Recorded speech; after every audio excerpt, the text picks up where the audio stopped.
J'ai dû mettre un mois et demi à avoir mon premier contrat que j'ai décroché par le biais justement de la formation, des annonces qui étaient postées, quoi.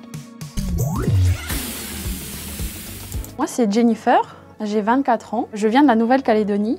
Donc je suis venue en France pour de base faire mes études, donc commencer une licence en architecture d'intérieur. Finalement, j'ai fait que l'année préparatoire. Pour des raisons financières, j'ai dû arrêter. Et de fil en aiguille, je me suis intéressée d'abord au e-commerce. Donc pendant un an, j'ai fait du dropshipping. Ça ne correspondait pas du tout à mes valeurs. Donc jusqu'à présent, aujourd'hui, j'ai toujours évolué dans une sphère où mon père il était entrepreneur, donc il m'a toujours poussée à avoir mon propre business, à générer mon propre argent. Malgré mon expérience en tant que e-commerçante, j'ai dû reprendre un CDI pour pouvoir rebondir un peu plus facilement. Ce qui n'était pas évident aussi, parce que j'ai fait 1 an et demi en tant que commercial. C'était pas ouf. Pour moi, les patrons, ils étaient assez énergivores.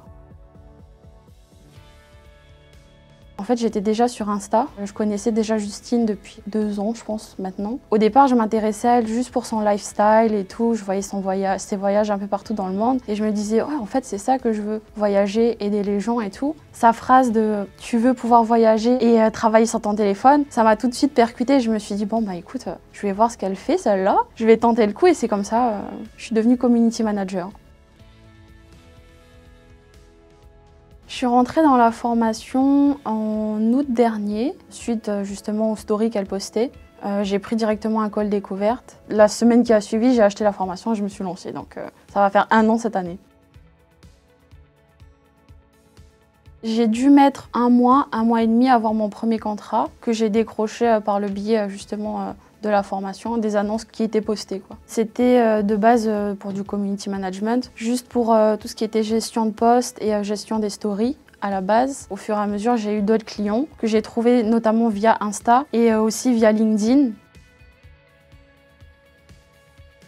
Moi, je suis plutôt dans la niche du bien-être, mais spécialisée pour les thérapeutes holistiques, donc tout ce qui est naturopathie, ostéopathie. Du coup, voilà, c'est vers ces clients que je me tourne le plus en général. Et c'est vrai qu'ils sont beaucoup présents sur Insta et aussi sur LinkedIn. Donc du coup, c'est comme ça que je me crée un peu mon petit réseau.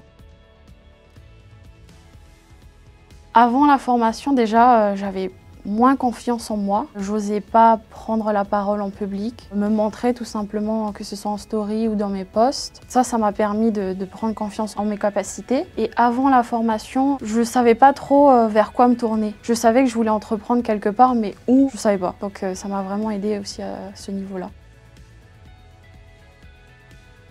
Mon prochain projet là, qui arrive la semaine prochaine, c'est de faire un live sur Instagram en collaboration avec une autre CM. J'ai peur, on va dire, un peu de m'exposer. Donc c'est un challenge pour moi. Prochainement, j'aimerais bien aussi créer une petite formation qui est plus axée sur le mindset pour pouvoir justement aider les thérapeutes à propulser un peu plus leur business et à prendre confiance en leur entreprise.